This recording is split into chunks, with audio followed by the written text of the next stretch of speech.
جائیے ادھر سے قریب آئیے، ادھر آگے بڑھیے، آگے بڑھو۔ اللهم صل على محمد اللهم صل على محمد وعلى ال محمد كما صليت على ابراهيم وعلى ال ابراهيم. اللهم بارك على محمد وعلى ال محمد كما باركت على ابراهيم وعلى ال ابراهيم انك حميد مجيد. الحمد لله رب العالمين وبه نستعين اما بعد.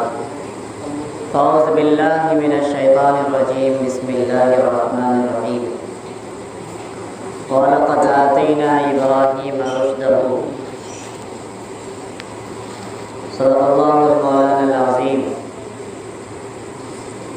وقال النبي صلى الله عليه وسلم بلغوا عني ولو آية أو كما قال عليه الصلاة والسلام.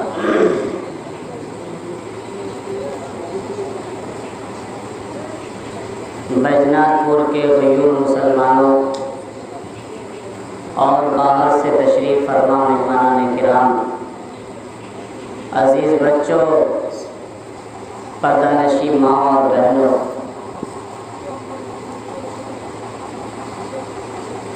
اللہ رب العزت نے اس بستی کا انتخاب دینی لوگوں کو لا کر کے کیا ہے۔ اللہ تعالیٰ جس بستی اور جس لوگوں کو پسند کرتا ہے وہاں دین کی باتوں کو لے کر کے نیک لوگوں کو اللہ بھیج دیتا ہے۔ دنیا ویران ہے اور دنیا کی چیزیں ویران ہیں۔ یہ اسی وقت سرسبز و شاداب بنے گی جب اس پر محنت کی جائے گی۔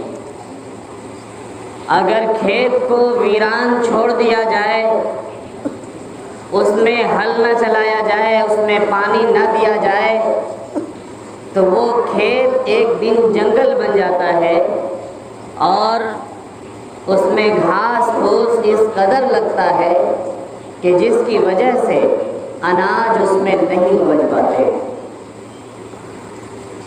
ٹھیک اسی طرح سے جب انسانوں پر محنت کرنا بند کر دیتا ہے اور اس کو صحیح سمت صحیح راستے کی طرف رہنمائی نہیں کی جاتی ہے تو وہ انسان اور ان کا ایمان بھی مردہ ہو جاتا ہے اور جنگل بن جاتا ہے۔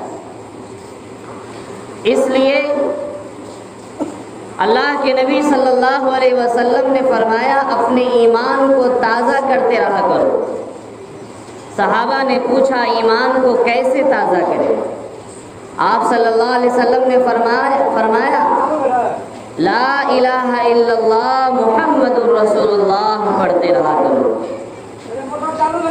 سمجھ میں یہ آیا کہ کلمہ طیبہ لا الہ الا اللہ کا پڑھنا یہ ایمان کی تازگی کی دلیل ہے۔ اور جس طرح سے کھیت میں اناج لگا دیا جائے اور اس میں کھاد دے دیا جائے اور پانی نہ پٹایا جائے تو وہ کھیت جل جاتا ہے، ایسے ہی انسان ہنسے کھیلے کودے اور رات میں سوئے، اگر ایمان کی محنت ان کے اوپر نہ کی جائے تو ان کا دل بھی مردہ ہو جاتا ہے، ان کا دل بھی جل جاتا ہے۔ تو لہٰذا اس میں تازگی پیدا کرنے کے لیے، ایمان کی حلاوت کو داخل کرنے کے لیے، ایمان کی سوجھ بوجھ پیدا کرنے کے لیے اللہ کے نبی صلی اللہ علیہ وسلم نے فرمایا تجددوا ایماننا، ہمارا ایمان اس وقت تازہ ہوگا جب کہ ہم کلمہ طیبہ لا الہ الا اللہ محمد رسول اللہ پڑھتے ہیں۔ میرے بھائیوں، ہم تک جو اسلام پہنچا ہے اور یہ کلمہ جو زمین آسمان سے زیادہ قیمتی ہے، جس کا مقابلہ دنیا وما فیہا نہیں کر سکتے ہیں، یہ کلمہ ہم تک ایسے ہی آسانی سے نہیں پہنچ گیا ہے۔ ہم نے جو آیت تلاوت کی ہے وَلَقَدْ آتَيْنَا إِبْرَاهِيمَ رُشْدَهُ، اس میں حضرت ابراہیم علیہ السلام کے واقعہ کو بیان کیا ہے۔ اللہ تعالیٰ نے حضرت ابراہیم علیہ نبینا علیہ السلام کی آنکھیں جب کھولی، ان کا بچپنا تھا تو بچپنا اس حالت میں گزرا ہے کہ ان کے سامنے میں جو ان کا باپ ہے وہ اپنے ہاتھوں سے بت بناتا ہے، اسی کی پوجا کرتا ہے۔ انہوں نے دیکھ کر بہت شرمندگی محسوس کی اور انہوں نے پوچھا اپنے ابا سے، اپنے قوم کے لوگوں سے، یہ کیا چیز ہے، ایسے کیوں کر رہے ہیں آپ لوگ؟ انہوں نے کہا قالوا وجدنا آباءنا، ہم اپنے ماں باپ کو، اپنے باپ داداؤں کو، اپنے پرکھاؤں کو یہی کرتے ہوئے دیکھا، اس لیے ہم بھی کر رہے ہیں۔ حضرت ابراہیم علیہ نبی علیہ السلام کی ایمانی غیرت، ایمانی حمیت کو دیکھیے۔ تنہا نوجوان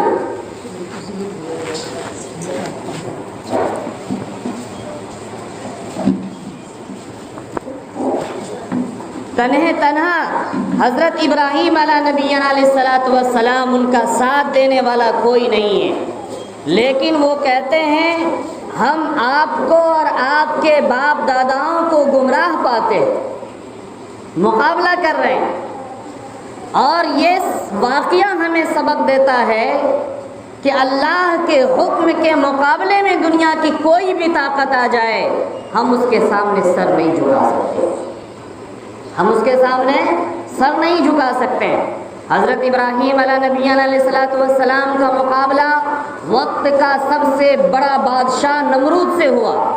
نمرود کو جب یہ پتہ چلا کہ ابراہیم میری خدائی کو نہیں مانتا، ان کو بلایا، بلا کر کے پوچھا اے بچے ذرا بتاؤ مجھے خدا کیوں نہیں مانتے؟ ساری دنیا مجھے خدا مانتی ہے، تم خدا کیوں نہیں مانتے؟ وہ بچہ کہتا اس لیے نہیں مانتے کہ میں تو خدا اس کو مانتا ہوں جو مارتا ہے جلاتا ہے۔ کہا میں بھی مارتا ہوں جلاتا ہوں۔ پوچھا کیسے؟ قید خانے سے دو آدمی کو بلا کر کے لایا، ایک مجرم اور دوسرا غیر مجرم۔ مجرم کو انہوں نے آزاد کر دیا، غیر مجرم کو انہوں نے پھانسی دے دی، قتل کروا دیا۔ کہا کہ دیکھو میں بھی مارتا ہوں، میں بھی جلاتا ہوں۔ جس کو آزاد کرنا چاہیے تھا، کوئی جرم نہیں تھا، اس کو ہم نے پھانسی دے دیا، اور جس کا جرم تھا اس کو ہم نے کیا کیا؟ آزاد کر دیا۔ میں بھی مارتا ہوں، میں بھی جلاتا ہوں۔ حضرت ابراہیم علیہ السلام کو بڑا تعجب ہوا۔ الم تر الی الذی حاج ابراہیم فی ربہ، ابراہیم علیہ السلام کی غیرت جوش میں آئی اور انہوں نے کہا اے اللہ، ساری دنیا کی بادشاہت ایسے لوگوں کے ہاتھ میں تو نے دے دیا ہے کہ جو زندگی اور موت کے معنی کو بھی نہیں سمجھتا، زندگی اور موت کے معنی کو بھی نہیں سمجھتا ہے، ایسے لوگ کے ہاتھ میں بادشاہت ہے۔ پھر انہوں نے کہا تم کس کو خدا مانتے ہو؟ ابراہیم علیہ السلام نے کہا میرا خدا وہ ہے جو پورب سے سورج کو نکالتا ہے، پچھم میں ڈباتا ہے، پورب سے نکالتا ہے اور پچھم میں ڈباتا ہے۔ تم بھی خدا ہو، خدا کا دعوے دار ہو تو سورج کو پچھم سے نکال کر پورب میں ڈبا دو، میں خدا مان لوں گا۔ فبہت الذی کفر، سارا کفار ہکا بکا رہ گیا۔ اس کا کوئی جواب ہے؟ نہیں ہے۔ اب خدا کی خدائی مٹی میں مل گئی، کفر ہکا بکا رہ گیا، ان کے پاس کوئی جواب نہیں، کوئی جواب نہیں تھا۔ حضرت ابراہیم علیہ نبی علیہ السلام نے کہا کہ بس میرا خدا وہ ہے جو مارتا ہے، جلاتا ہے، جو زندہ سے مردہ کو پیدا کرتا ہے، انڈا کو، اور مردہ سے زندہ کو پیدا کرتا ہے، یعنی انڈا سے بچہ کو، زندہ بچہ کو پیدا کرتا ہے۔ میرا خدا وہ جو مری ہوئی زمین کو دوبارہ زندہ کرتا ہے۔ جب زمین مر جاتی ہے تو اللہ تعالیٰ وَأَنزَلْنَا مِنَ السَّمَاءِ مَاءً مُبَارَک، آسمان سے بابرکت بارش برساتا ہے، اور اس بارش کے ذریعے سے اللہ تعالیٰ زمین کو تر و تازہ کرتا ہے، زمین کو کیا کرتا ہے؟ ہرا بھرا کرتا ہے اور اس کو دوبارہ زندگی دیتا ہے۔ میرے بھائیوں، کہنے کا مطلب یہ ہے کہ اس آزر پنڈت پر اور ان کے قوم پر اور ان کے ملک کے اوپر حضرت ابراہیم علیہ نبی علیہ السلام محنت نہیں کرتے، ان لوگوں کو نہیں سمجھاتے، ان لوگوں کو ان کی حقیقت نہیں بتاتے تو کوئی لوگ ایمان نہیں لاتے۔ حضرت ابراہیم علیہ السلام پورے ظلم کے سامنے، اندھیری گھٹا ٹوپ تاریکی کے سامنے تنہا کھڑا ہو کر کے ایک اللہ کی وحدانیت کو بیان کیا۔ اسی لیے حضرت ابراہیم علیہ نبی علیہ الصلوۃ والسلام کو موحد اعظم کہا جاتا ہے، یعنی سب سے بڑے اللہ کی توحید کو بیان کرنے والا حضرت ابراہیم علیہ السلام۔ حضرت ابراہیم علیہ السلام نے بیت اللہ شریف کی تعمیر کی تھی، اور حضرت ابراہیم علیہ السلام کی بچپن سے لے کر کے آخری عمر تک جتنی مصیبتوں سے گزرنا پڑا، اور حضرت ابراہیم علیہ السلام کے ساتھ ایسے ایسے کٹھن امتحانات لیے، ایسی ایسی آزمائشوں سے گزرنا پڑا کہ دوسرے انبیاء کو ایسی آزمائش سے نہیں گزرنا پڑا۔ حضرت ابراہیم علیہ السلام کی زندگی کے بارے میں آپ کو معلوم ہے، بڑھاپے میں اللہ سے رو رو کر دعا کیا تھا، رب ہب لی من الصالحین، اے اللہ نیک صالح اولاد عطا فرما۔ اس بڑھاپے میں جس وقت جبرائیل علیہ السلام خوشخبری دینے کے لیے آئے تھے، فسکت وجہہ، جب انہوں نے کہا کہ آپ کو بیٹا ہونے والا ہے، تو ان کی بیوی سامنے آ کر اپنے گال پر تھپڑ ماری تھی، یہ حیرت کی تھپڑ تھی، اور ان کو یہ محسوس ہوا تھا کہ اب تو ہم بوڑھے ہو چکے ہیں، بوڑھی ہو چکے ہیں، اب مجھے اولاد کہاں سے ہوگی؟ پوری جوانی گزر گئی، اولاد نہیں ہوئی، اب بڑھاپے کی حالت میں اولاد کہاں سے ہوگی؟ فسکت وجہہ، انہوں نے اپنے چہرے پر تھپڑ مارا اور تعجب کا اظہار کیا۔ حضرت جبرائیل علیہ السلام نے کہا کذالک، اسی حال میں ہوگی، یہ تصور مت کرنا کہ تمہیں جوانی دی جائے گی اور جوانی دے کر کے پھر سے اولاد ہوگی، نہیں، اسی حال میں اللہ تعالیٰ اولاد دے گی، چونکہ دنیا کو اللہ دکھانا چاہتے ہیں۔ اللہ چاہے تو جوانی میں اولاد دے، اللہ چاہے تو بڑھاپے میں اولاد دے، اللہ چاہے تو بغیر باپ کا اولاد دے، اللہ چاہے تو بغیر ماں باپ کا اولاد دے، وہ اللہ کے قبضے میں ہے، وہ جو چاہے کر سکتا ہے۔ بڑھاپے میں اولاد دی، اور اولاد ہوتے ہی اللہ تعالیٰ نے کیا حکم دیا؟ فلما بلغ اشدہ آتیناہ حکما وعلما، علم تو اللہ تعالیٰ نے دیا، اللہ کو جانکاری تھی سب کچھ کی۔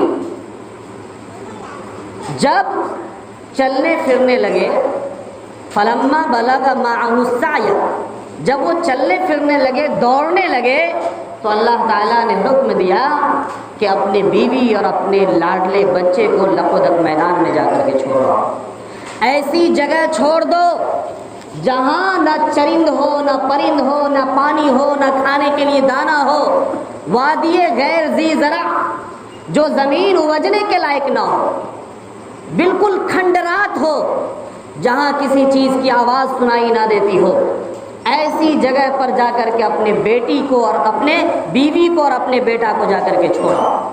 ایک تو بڑھاپے میں اولاد مانگا، اولاد ہوئی، اور اولاد ہونے کے بعد انی ارا فی المنام انی اذبحک فانظر ماذا تری، اولاد ہونے کے بعد لقدک میدان میں ربنا وبعث فیہم رسولا منہم یتلو علیہم آیاتہ ویزکیہم ویعلمہم الکتاب والحکمہ ربنا انی اسکنت من ذریتی بواد غیر ذی زرع عند بیتک المحرم، محرم بیت اللہ شریف کے قریب میں اللہ تبارک تعالیٰ نے وادی غیر ذی زرع میں چھوڑنے کا حکم دیا، وہاں چھوڑ دیے۔ کن کو؟ اپنے بیوی کو اور اپنے بیٹا کو، اس بیٹا کو جس کو بڑھاپے میں مانگا تھا اللہ تعالیٰ سے۔ اب سوال یہ بنتا ہے کہ اس وادی غیر ذی زرع میں بیوی کو اور بیٹے کو چھوڑنے کا مقصد کیا تھا؟ کیا وہاں کی زمین کو زرخیز بنانا تھا، یا کیا وہاں پر آب زمزم کو پیدا کرنا مقصود تھا، یا بیت اللہ شریف کی تعمیر کرنا مقصود تھا، یا وہاں آبادی کو بڑھانا مقصود تھا؟ نہیں، قرآن گواہی دیتا ہے، اور قرآن کہتا ہے لیقیموا الصلاۃ، وہاں ہم نے بیوی کو اور بیٹا کو اس لیے رکھا ہے تاکہ وہ نماز قائم کریں، وَيُؤْتُوا الزَّكَاةَ، اور زکوٰۃ ادا کریں گے۔ اور پھر اللہ تعالیٰ سے فریاد کیا، اے اللہ ان کو پھلوں کا رزق عطا فرمائیے، لعلکم تشکرون، تاکہ یہ تیرا شکریہ ادا کرے۔ جب نعمت ملتی ہے، ٹھنڈا پانی کوئی پلاتا ہے، تو آٹومیٹک زبان سے شکرانے کا الفاظ نکل جاتا ہے۔ جب اللہ تعالیٰ انہیں رزق کا پھل ثمر دیں گے، پھلوں کا رزق عطا فرمائیں گے، اور وہ پھل کھائیں گے، کھجور کھائیں گے، دوسرے پھل کھائیں گے، تو کھانے کے بعد شکرانے کا الفاظ نکلے گا۔ صحیح انسان وہ ہے کہ اگر کوئی احسان کرے چاہے 5 پیسہ کا ہو یا 50 لاکھ کا ہو، ہمیشہ اس کا احسان مند ہونا چاہیے، احسان فراموشی کبھی نہیں کرنا چاہیے۔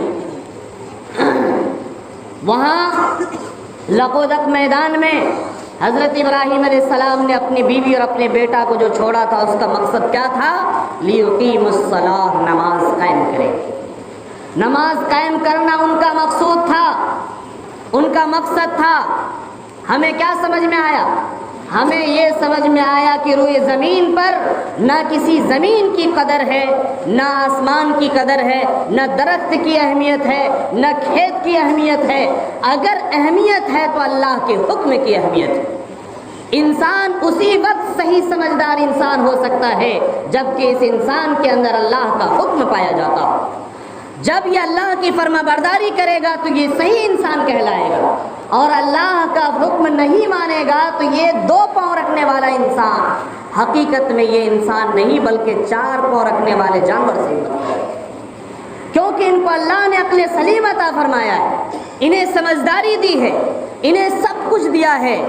سب کچھ ملنے کے باوجود اگر کھانے پینے، کھیتی کرنے اور دنیا میں ہی الجھ کر اپنی زندگی کو برباد کرنے کو اپنا مقصد بنا لیتا ہے تو انسان کے لیے سب سے بڑی غلط فہمی ہے، یہ سب سے بڑی غلط فہمی ہے۔ میرے بھائیوں، ہم تک جو اللہ تبارک تعالیٰ نے دین پہنچوایا ہے بڑی محنت اور مشقت کے ساتھ پہنچوایا ہے۔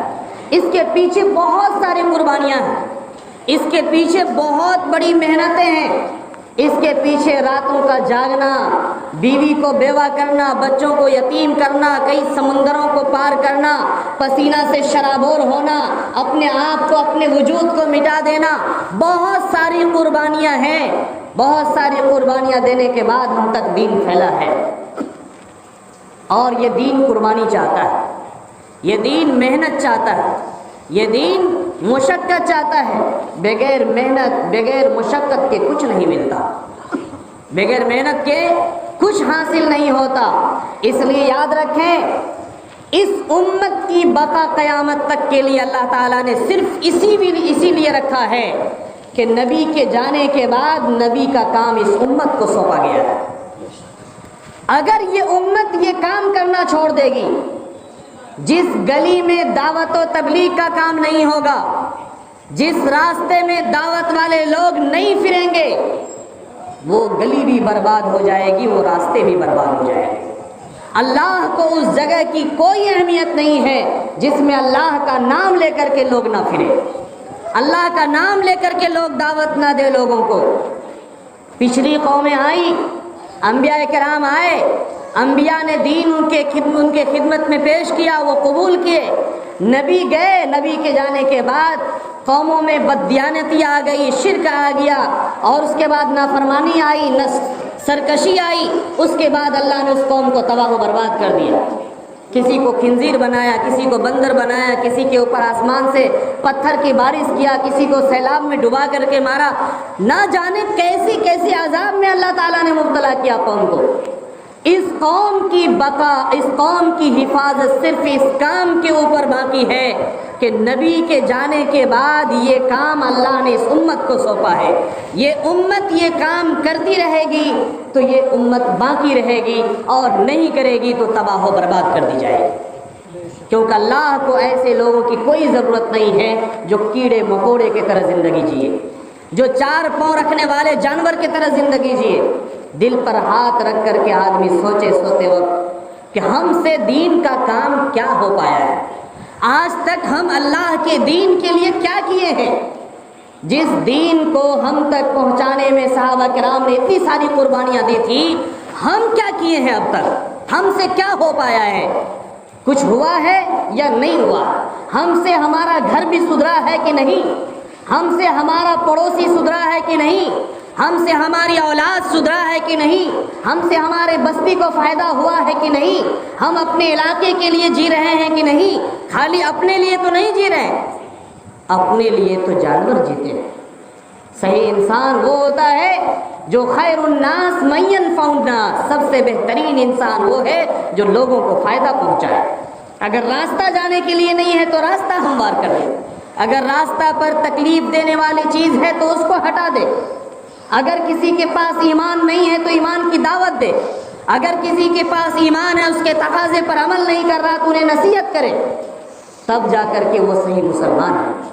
دعوت نہیں ہے تو وہ انسان ایسا ہی ہے جیسا کہ ایک پتھر کا یہاں انسان بنا دیا جائے اور اس کو رکھ دیا جائے، جس طرح سے اس میں حرکت نہیں ہے ایسے ہی یہ زندہ انسان میں بھی اصل معنی میں کوئی حرکت، کوئی فائدہ نہیں ہے۔ جو دعوت کا کام نہیں کرتا، ایک دوسرے تک دین نہیں پہنچاتا، ایک دوسرے تک بھلائی کا کام نہیں پہنچاتا۔ تو اس لیے میرے بھائیوں، اصل تو مفتی صاحب کی بات ہونی تھی،